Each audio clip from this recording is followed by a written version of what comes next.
नहीं है। मेरे अंदर इतनी ईर्ष्या बढ़ गई है कि मैं इस आग से जल जाऊंगा। अगर मामा तुम मुझे बचा नहीं सके तो अब हमारा हस्तिनापुर जाके एक ही काम होगा, या तुम अपने शरीर को जला लेंगे या विष खा लेंगे या डूब करके मर जाएंगे, जीवित नहीं रहेंगे।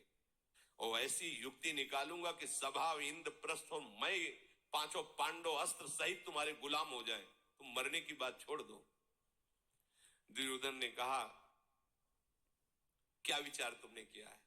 शकुनि बोला कि अस्त्र विद्या में तो निपुण है, लेकिन ये अक्ष विद्या में निपुण नहीं, पांसे डालने में निपुण नहीं, और संपूर्ण विश्व में मेरे जैसा सिद्ध हस्त पासे डालने वाला कोई नहीं। कपट विद्या में प्रवीण, द्वित विद्या में प्रवीण, पासा जैसा चाहूंगा वैसा ही पड़ेगा। बस एक उपाय है, तुम महाराज धृतराष्ट्र को राजी करो, ऐलान करो कि पांडव द्वित क्रीड़ा में पधारे। पर महाराज धृतराष्ट्र भी समझ न पावे कि हमारा उद्देश्य क्या है। बस ये कहो कि अब हम अपने भाइयों के साथ द्वित क्रीड़ा खेलना चाहते हैं, मेरा पासा वैसे ही गिरेगा जैसा मैं चाहूंगा, बिल्कुल तुम संशय मत करना, केवल तुम अपने पिता को तैयार करो। दुर्योधन ने कहा, मेरी सामर्थ्य नहीं रह गई कि मैं महाराज धृतराष्ट्र से इस विषय में बात करूं, आप ही बात करो। शकुनि गया, महाराज की जय हो, सिंहासन पर बैठे हैं, प्रज्ञा चक्षु, आंखें प्रगट में है नहीं। कौन? शकुनि आपके चरणों में प्रणाम करता है। महाराज, महाराज आपको तो पता नहीं है, दुर्योधन पीला पड़ रहा है, बहुत पतला हो गया है, बड़ी दयनीय दशा है, और उसका मनोभाव समझकर मुझे लगता है वो आत्महत्या करना चाहता है। महाराज कांप गए। धृतराष्ट्र बहुत प्यार करते थे दुर्योधन से। महाराज आप पता तो लगाइए कि ऐसा दुर्योधन को क्यों, क्या हो रहा है। दुर्योधन को बुलाया, गले से लगाया, बेटा मैंने ऐसा सुना कि तुम्हारा शरीर पीला पड़ रहा है, तुम कष्ट में हो, तुम्हारे दुख का कारण क्या है? ये शकुनि कहता है तुम्हारी कांति फीकी पड़ गई, तुम बहुत दुबले हो गए हो, तुम बहुत शोकित हो, तुम कुछ करना चाहते हो। पिता का एक कथन सुन करके अपने क्रोध को छुपाते हुए उत्तर दिया कि मैं महाराज युधिष्ठिर के वैभव को देखकर, सभा को देख करके, उनकी यश कीर्ति देख करके, राजाओं का नमन देख करके मैं अब जीना नहीं चाहता। मेरी कांति नष्ट हो रही है, मेरा विचार शिथिल हो रहा है, अब मैं उनके आगे नहीं जी सकता। मैं उनकी बढ़ती देख करके जीना नहीं चाहता, मैं युधिष्ठिर की लक्ष्मी देख करके जल रहा हूं। 88,000 स्नातकों का रोज भरण पोषण वहां होता है युधिष्ठिर के यहां। प्रत्येक की सेवा में 30-30 सेवक लगे हुए हैं, एक एक ऋषि की सेवा में। महाराज 10,000 लोग वहां रोज भोजन पा रहे हैं, दक्षिणा प्राप्त कर रहे हैं। ये अनंत धनराशि, अनंत वैभव देख करके मैं कैसे जीवित रहूं? शकुनि ने कहा, वही बात को जो हमने तुमसे कहा, ये सब बात कहने की जरूरत नहीं। बोले महाराज मैंने एक उपाय सोचा है जिससे हम शांत और सुखी हो सकते हैं। मामा जी द्वित क्रीड़ा में बहुत विशेषज्ञ हैं, और आपकी आज्ञा हो जाएगी तो युधिष्ठिर कभी टालेंगे नहीं। उनको बुलाओ, द्वित क्रीड़ा के लिए उनको बुलाओ, और द्वित क्रीड़ा के उद्देश्य का जो हमारे हृदय में जलन हो रही है वो सफल हो जाएगी। उद्देश्य है कि वो पधारें और हमसे खेलें। छल विद्या का युधिष्ठिर को बोध ही नहीं है, वो कभी पासे खेले ही नहीं है। तो जब हम लोग खेलेंगे तो जीत जाएंगे, जीत जाएंगे तो हमारी जलन शांत हो जाएगी, मैं सुखी हो जाऊंगा। मैं राज्य लक्ष्मी का अपहरण पासे के द्वारा करना चाहता हूं। धृतराष्ट्र बोले तुम्हारा दिमाग खराब है? अरे विदुर जी मेरे महामंत्री हैं, और बिना मंत्री के आदेश के कोई कार्य नहीं होता राजा का, और वो कभी ऐसा आदेश कर सकते हैं कि पांडवों के साथ जुआ खेलो। दुर्योधन जी ने कहा, हाँ तो ठीक है, विदुर जी के साथ रहिए, मैं आत्महत्या कर लेता हूं, मैं अपने प्राण त्याग देता हूं, आपको विदुर ही प्यारे हैं, ठीक है आप अपने कर्तव्य का पालन करो, मैं प्राण दे, मरिष्येहम असंशयम, मैं मरूंगा निश्चित। अरे नहीं नहीं बेटा, यही मोह, अगर कह देते मर जाओ तो मरता थोड़ी, वो नहीं मरता, पर वो होता है। आप विदुर जी के साथ रहिए। अब तो मेरा प्रयोजन ही क्या है आपसे, और आपका प्रयोजन मेरे से क्या है। जब ऐसा कहा तो महाराज धृतराष्ट्र बहुत गंभीर हो गए। कहा अच्छा तो ठीक है, सुनो, एक बात गुप्त रखो, दिव्य सभा का तैयार करो जिसमें बैठकर जुआ अलग से खेला जाए। सेवकों को आदेश किया, हजारों स्वर्ण जटित रत्नों से खंभे तैयार किए गए, सभा भवन का निर्माण हुआ। जब सभा भवन का बहुत शीघ्र निर्माण हो गया तब सूचना हुई, महाराज सभा भवन तैयार है। धृतराष्ट्र ने विदुर जी के पास दूत भेजा, क्योंकि बिना विदुर को सूचना के कोई कार्य नहीं हो सकता। महामंत्री का पद ही ऐसा होता है, छोटे भाई भी हैं, पर बहुत अंदर से कि कैसे विदुर से बात करूं। विदुर जी के पास सूचना पहुंची, महाराज आपको याद किए हैं।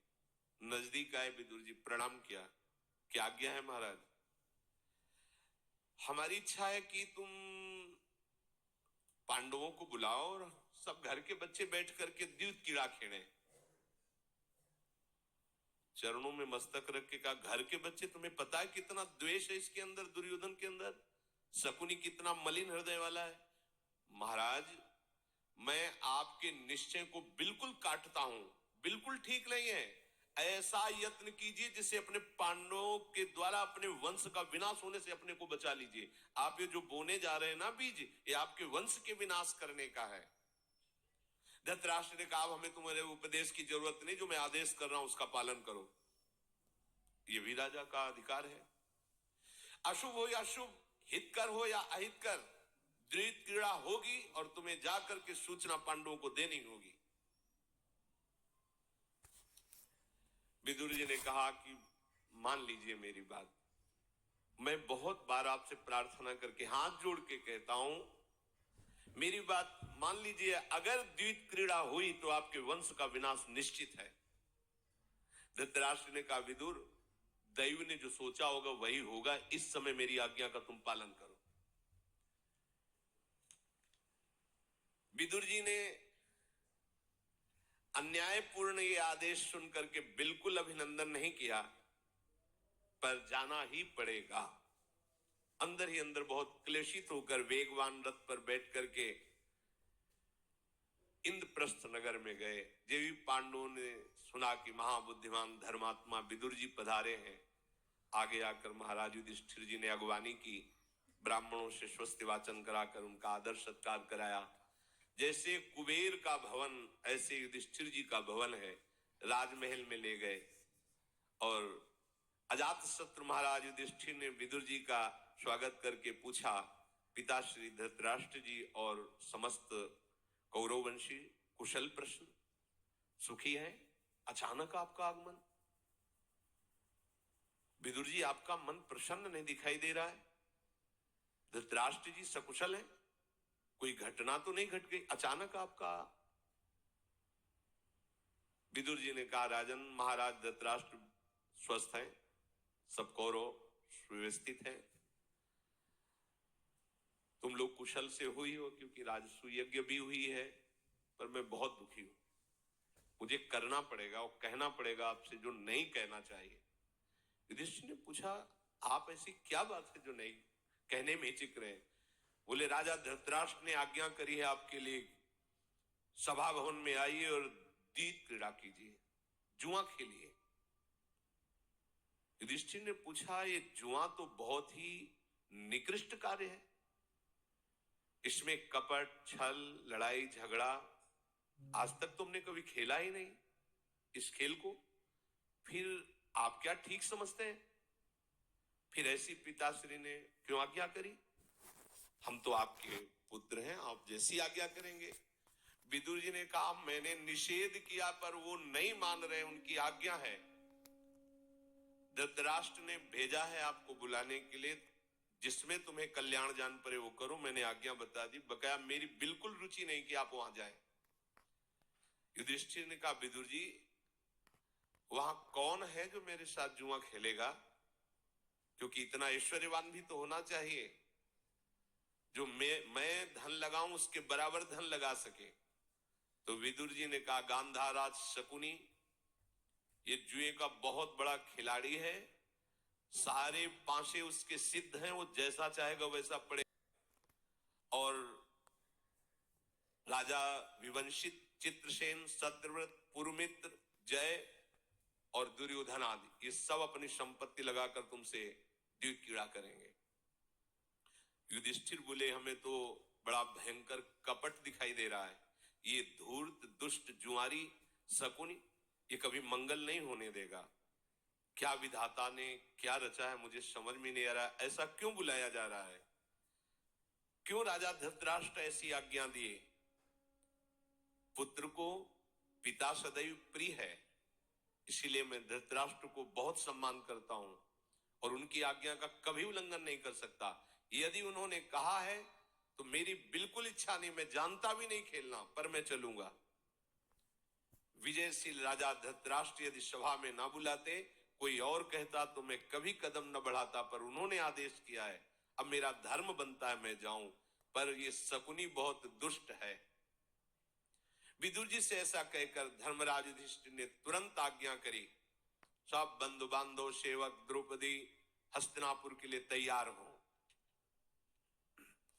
एक विशाल 60 वर्ष के गजराज पर सुंदर सोने का हौदा, ऊपर श्वेत छत्र, महाराज युधिष्ठिर उस पर विराजमान हुए और एक विशाल हाथी की पीठ पर गदाधारी बलवान भीमसेन राजा के आगे, नकुल सहदेव दाएं और बाएं और पीछे गांडीव धनुष लिए हुए अर्जुन, चारों तरफ से राजा की सुरक्षा होती। विशाल सेना और श्रेष्ठ पालकियों पर बैठ करके रानियां, राजमाता और सेविकाएं आदि उनको घेरे हुए चल रही है। जिधर देखो जय घोष सुनाई दे रहा है। जे ही हस्तिनापुर के समीप पहुंचे तो जय घोष सुनकर धृतराष्ट्र और धृतराष्ट्र के पुत्रों के हृदय में आग लग गई। ऐसा वैभव उनका। महाराज युधिष्ठिर, भीष्म, द्रोण, कर्ण, कृपाचार्य इन सबसे जाके अश्वत्थामा आदि से मिले, प्रणाम वंदना की। पुत्र वधुओं के साथ बैठी हुई पतिव्रता गांधारी देवी को युधिष्ठिर जी ने प्रणाम किया।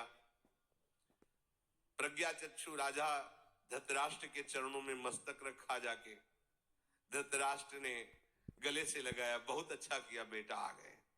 अंदर ही अंदर तो बहुत खुशी हो रहा है, तुम बड़े प्रिय दर्शनी हो। महाराज युधिष्ठिर ऐसे गले लगाया, माथा सूंघा, महाराज क्या आज्ञा है आपकी?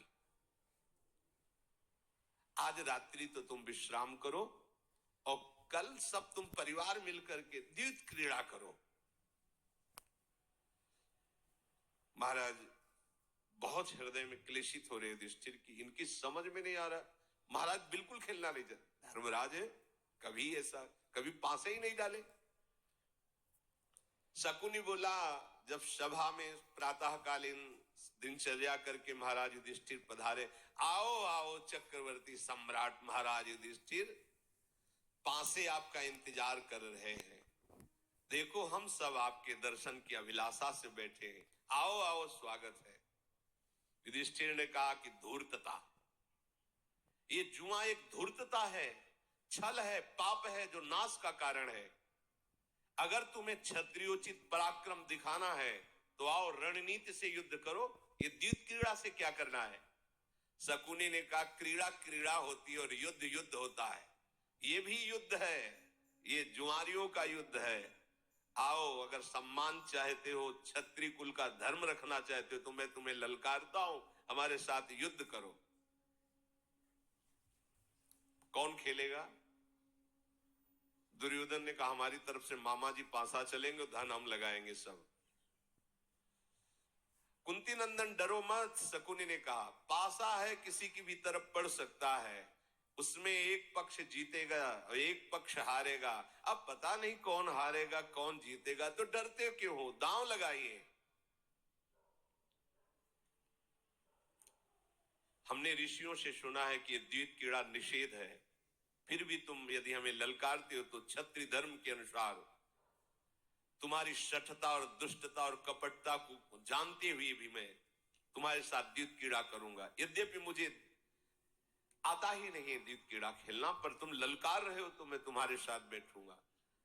पीछे नहीं हटने वाला, मैं क्षत्रिय कुल में पैदा हूं, यदि ललकार हो तो पीछे हटना नहीं। अब तो महाराज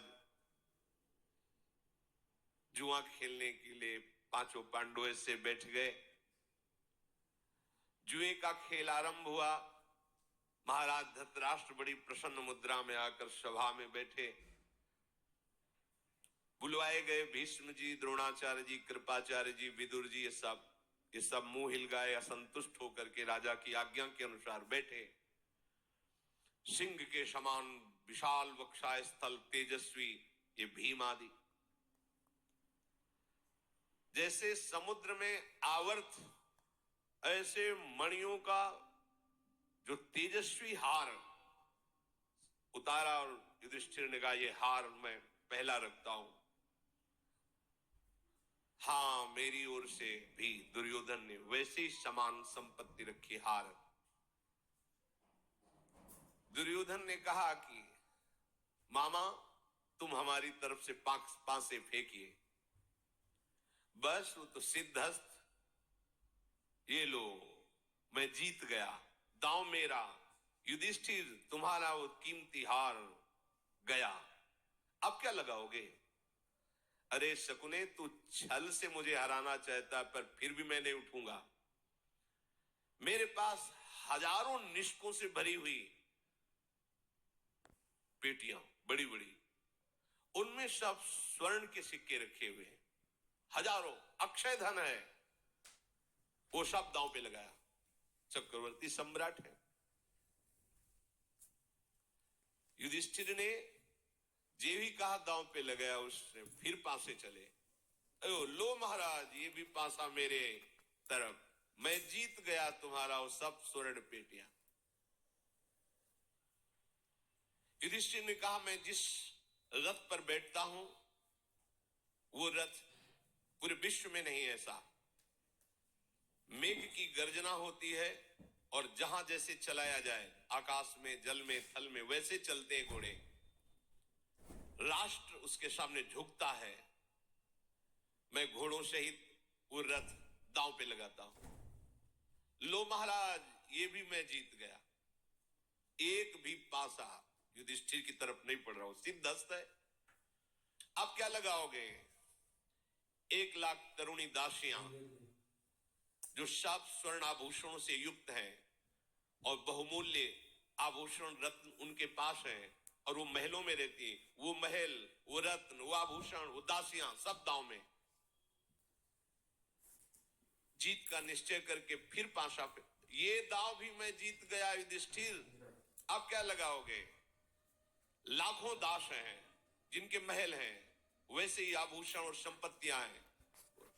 लो महाराज, ये भी मैं जीत गया, अब क्या लगाओगे?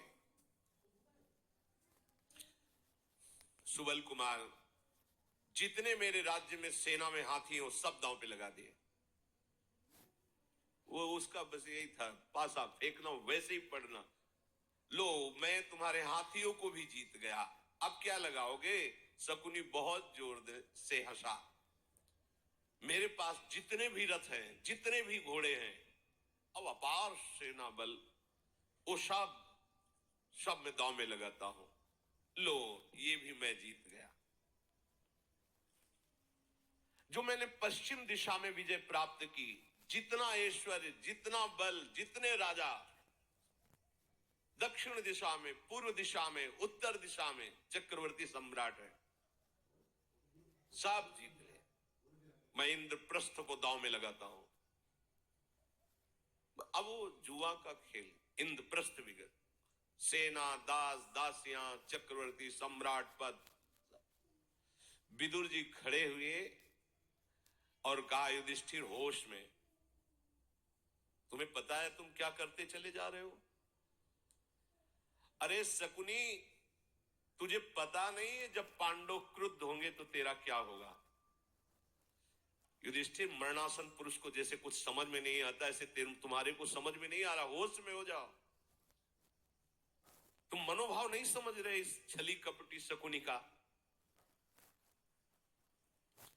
अरे शकुनी, दुर्योधन, कोयले में तो कुछ बचता है, तेरे में कुछ नहीं बचेगा। जिस समय महावीर क्रुद्ध हो जाएंगे, बंद कर दो, यही बंद कर दो, अब बंद कर दो। ये जुआ का अंतिम निर्णय, वंश विनाश होगा। महाराज धृतराष्ट्र, बंद करवा दीजिए। भीष्म जी, वाल्मीकि जी और बड़े बड़े प्रतापी जन, मेरी बात मान लो, ये बंद करवा दीजिए। दुर्योधन ने कहा, हमारा खाते हो और हमारे विरोध में चलते हो, सभा से तुम्हें अभी निष्कासित कर देंगे, शांत बैठे रहो। विदुर जी को, भीष्म जी, द्रोणाचार्य जी को बहुत बुरा लगा कि मूर्ख सबका अपमान कर रहा है। पर महाराज धृतराष्ट्र राजी, राजा राजी तो कौन कर, सब सर झुकाए बैठे हैं। दुर्योधन ने कहा कि जैसे गोद में सांप को पाल ले तो काटता ही है, ऐसे विदुर स्वामी द्रोह करने वाले तुम हो। खूब तुम्हारी सेवा और सत्कार हो रहा है, पर हमारा ही विरोध कर रहे हो, चुप होके बैठ जाओ। शकुनी बोला, युधिष्ठिर, अब बताओ क्या हारोगे? तुम्हारे पास तो न राज्य रह गया, न सेना रह गई, न धन संपत्ति, न दास दासियां। मेरे आभूषण, हम पांडवों के आभूषण जितने शरीर में है, वो सब। शकुन ने छल का आश्रय लेकर पुनः पासा, लो महाराज, तुम्हारे आभूषण भी जीत गए। अब युधिष्ठिर थोड़ी देर शांत। शकुन ने कहा, सोचो सोचो महाराज, अब क्या दांव पर लगाओगे? मेरी विजय हुई है। महाराज युधिष्ठिर श्याम वर्ण तरुण लाल नेत्र सिंह के समान कंधे वाले ये जो नकुल बैठे हुए हैं, इनको मैं दांव पे लगाता हूं। हाय हाय मच गई सभा में कि क्या हो रहा है। शकुनि बोला, लो महाराज, तुम्हारे नकुल भी हमारे दास बन गए, मैं जीत गया, अब क्या लगाते हो? युधिष्ठिर बोले, सहदेव परम धर्मात्मा और महावीर है, मैं इसको दांव में लगाता हूं। उसका तो एक ही काम, लो महाराज, ये आ गए 6, मैं जीत गया। अब महाराज क्या लगाते हो?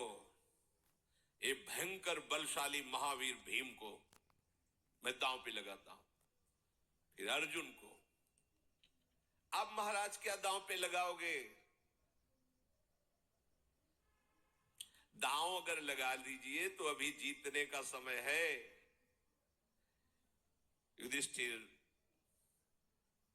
मैं स्वयं अपने को दांव में लगाता हूं।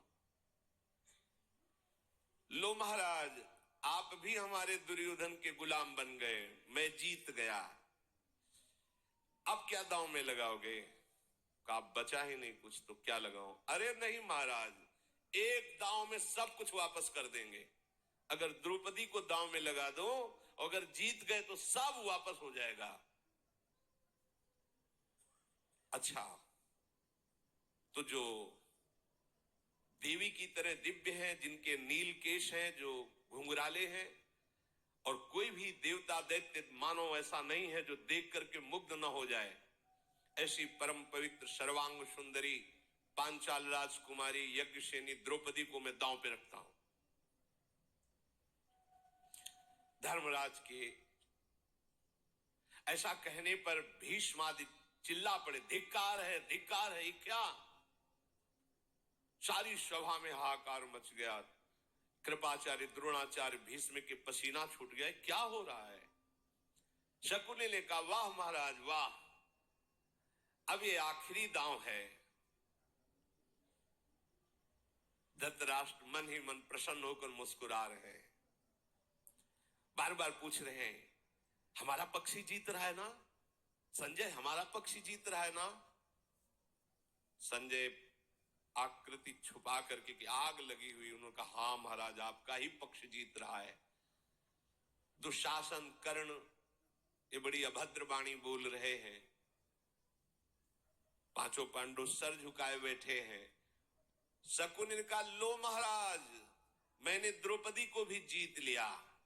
दुर्योधन बोला, विदुर जाओ, आज्ञा करता हूं, द्रौपदी को सभा में उपस्थित करो और मेरी दासी बना करके रहेगी पूरी सभा में। जिसको अर्जुन जीत के लाए उसे दासी बना के रखूंगा। विदुर जी ने कहा, अरे मूर्ख, तेरे जैसे नीच के मुख से दुर्वचन निकल रहा है। यदि तुम महाराज का पुत्र ना होता तो तुझे बता देता। विदुर महाबली कोई साधारण नहीं, लेकिन तुझे संकेत में इतना बता रहा हूं, तो ऐसे ऊंचे स्थान पर लटक गया जिससे कि गिरने के बाद मरना ही मरना है, तो बच नहीं सकता। तू मुझे आदेश कर रहा है? तुझे पता है कि द्रौपदी का स्पर्श करने लायक नहीं, दासी की तो बात जाने दे। जिस समय महाराज युधिष्ठिर अपने को हार चुके हैं, तो फिर द्रौपदी के हारने का अधिकार ही नहीं रह गया है। तू कैसी बात करता है?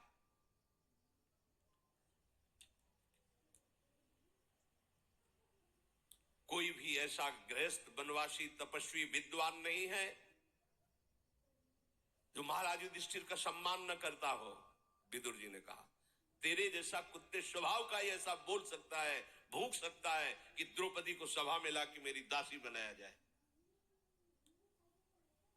दुर्योधन बड़ा उन्मत्त हो रहा था। कहा, विदुर धिक्कार तुझे, बैठा रहे, तू बूढ़ा हो गया है।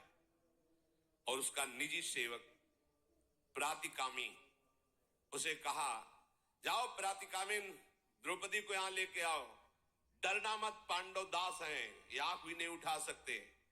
विदुर तो डरपोक है, इसीलिए मेरी बात काट रहा है, और वृद्ध हो गया, उसे क्षमा किया, तू जा।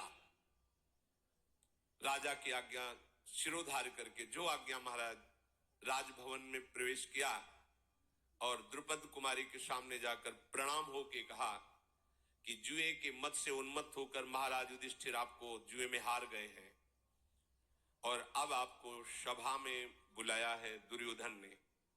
द्रौपदी ने कहा, प्रातिकामिन, तू ऐसी बात कैसे कह रहा है? कहीं जुआ में पत्नी भी हारने की कोई चीज होती है क्या? महाराज युधिष्ठिर ऐसा कैसे कह दिए? इतना वो पागल हो गए कि उन्होंने मुझे दांव में लगा दिया। प्रातिकामी बोला, हाँ राजकुमारी, जब कोई धन नहीं रह गया तो शकुनि ने ऐसे फंसा लिया कि अगर द्रौपदी दांव में लगा दो तो पूरा धन वापस कर देंगे, पर वो दांव भी शकुनि जीत गया है। द्रौपदी ने कहा कि तुम जाकर के सभा में एक बात पूछो कि महाराज युधिष्ठिर पहले हारे हैं या मुझको पहले हारे हैं। अगर युधिष्ठिर जी पहले हारे हैं तो मेरे हारने का अधिकार ही नहीं उनको है, पूछ के आओ। सूत नंदन, मैं जान करके ही आगे कदम बढ़ाऊंगी। प्रतिकामी ने सभा में जाके बीच में खड़े होकर के बात पूछी कि द्रौपदी आप सब सभासदों से पूछना चाहती है कि महाराज युधिष्ठिर पहले अपने को हारे हैं या मेरे को? युधिष्ठिर अचेत से हो रहे हैं, पांचों पांडव सर झुकाए हुए बैठे। प्रतिकामी को किसी ने कोई उत्तर नहीं दिया। दुर्योधन बोला, तू यहां प्रश्न उत्तर करने के लिए मेरी आज्ञा का पालन कर रहा है क्या? जाओ, कोई उत्तर नहीं, ये सब दास हो चुके हैं पांडव, द्रौपदी को लाओ। फिर राजभवन में गया और व्यथित होकर के बोला, राजकुमारी, ये आप जानती हैं दुर्योधन का स्वभाव, सभा में बुला रहा है, मुझे तो ऐसा जान पड़ता है कि महाविनाशकारी समय उपस्थित हुआ है। द्रौपदी ने कहा, सूत पुत्र, देखो, हम राजरानियां सभा में ऐसे नहीं जाती हैं, धर्म का भारी उल्लंघन हो रहा है और इस समय मैं रजस्वला हूं, एक वस्त्र धारण किए हुए हूं, किसी भी तरह सभा में मुझे नहीं जाना चाहिए। सूतकामी ने पुनः जाकर के कहा कि सभासदों, क्या द्रौपदी के सभा में आना उचित है? ये पूछ रही द्रौपदी। दुर्योधन ने क्रोधित होकर कहा कि तुझे कहा था लिवा के लाना है द्रौपदी को। वो उधर बात कर रहा था कि युधिष्ठिर ने, जो एक निजी सेवक था, उसे इशारे से कहा, द्रौपदी से बोलो तुम्हें आना ही पड़ेगा, मैं हार चुका हूं, यहां कोई तुम्हारे उत्तर देने लायक नहीं बचा है। अगर तुम आकर धृतराष्ट्र के पैरों में पड़ के रो दोगी तो शायद वो कुछ बात बन जाए। तुम आकर के उनके सामने खड़ी हो जाओ। जब तुम सभा में आकर के रोगी तो शायद ये भीष्म जी, द्रोणाचार्य जी पक्ष ले लें। मैं किसी काम का नहीं रह गया हूं, धर्म से मैं हार चुका हूं। महात्मा पांडव सत्य के बंधन से बंधे रहने वाले हैं।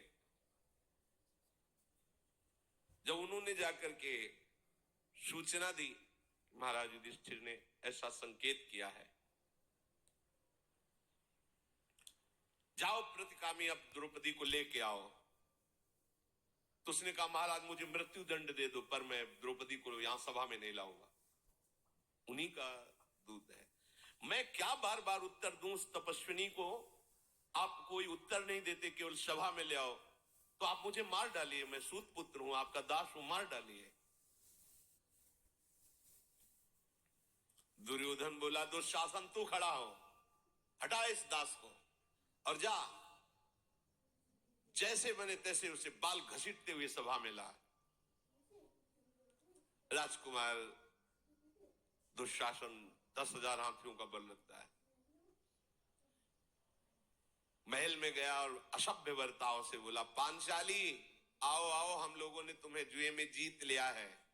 अरे अब लाज छोड़ो और दासी बनो हम सबकी। विशाल नेत्र वाली द्रौपदी, ये धर्म के अनुसार हमने तुम्हें प्राप्त किया है। वैसे जैसे पांडवों का सेवन करती थी ऐसे अब कौरवों का सेवन करो। द्रौपदी महान दुख से भयभीत हो गई। बार बार पसीना आ रहा है कि अब कोई बचाने वाला नहीं, कोई उत्तर नहीं। सोचा कि ये महाबली पकड़ लेगा तो भागी जहां गांधारी आदि बड़े बुजुर्ग स्त्रियां बैठी थी। दुशासन बड़े रोष में गरजता हुआ दौड़ा और वहां के पहुंचने के पहले ही उसके नीले केशों को हाथ में लेकर के और घसीटना प्रारंभ किया। ओहो, राजसूय महायज्ञ के अवघृत स्नान में जिन बालों को परम पवित्र मंत्रों के द्वारा स्नान कराया गया था, महापराक्रमी पांडवों का भय न रखते हुए दुशासन ने ऐसा अभद्र व्यवहार किया। बहुत ही नीच कर्म है। बलपूर्वक बाल पकड़कर घसीटते हुए जैसे कोई अनाथ को घसीटता है, दुशासन आगे बढ़ा। द्रौपदी बालों को पकड़े हुए बलात् घसीटते हुए ले जा रहा है। वो झुकी हुई आगे बढ़ी जा रही। द्रौपदी का शरीर पीड़ा से झुक रहा है, ऐसे वो बाल खींच रहा है और कहती, दुशासन तुझे पता है मैं रजस्वला हूं, शरीर पर एक वस्त्र है, क्या उचित है सभा में ले जाना? फिर भी बहुत प्यार से द्रौपदी जी कि तू समझ तो भाई, कोई गैर तो है नहीं ना। अरे भाई 3, 4, 8, 10 जितने भी एक पिता के पुत्र होते परिवार ही तो माना जाता है। फिर महाराज पांडु, महाराज धृतराष्ट्र सगे भाई हैं, उन्हीं के हम वंश में ऐसा अभद्र व्यवहार। संबंध में तो माता की तरह पावन संबंध होना चाहिए, बड़े भ्राता की बधू। तो दुशासन ऐसा क्यों कर रहा है? दुशासन कुछ नहीं सुन रहा, बस गलत बोलता जा रहा है और द्रौपदी के बाल खींचता हुआ, झकझोरता हुआ द्रौपदी वस्त्र संभालती, लड़खड़ाती हुई उस सभा की तरफ घसीटता हुआ ले जा रहा है। देखो, जब तक जीव भगवान का आश्रय नहीं लेता तब तक कुछ भी कर ले सुख शांति को प्राप्त नहीं होता।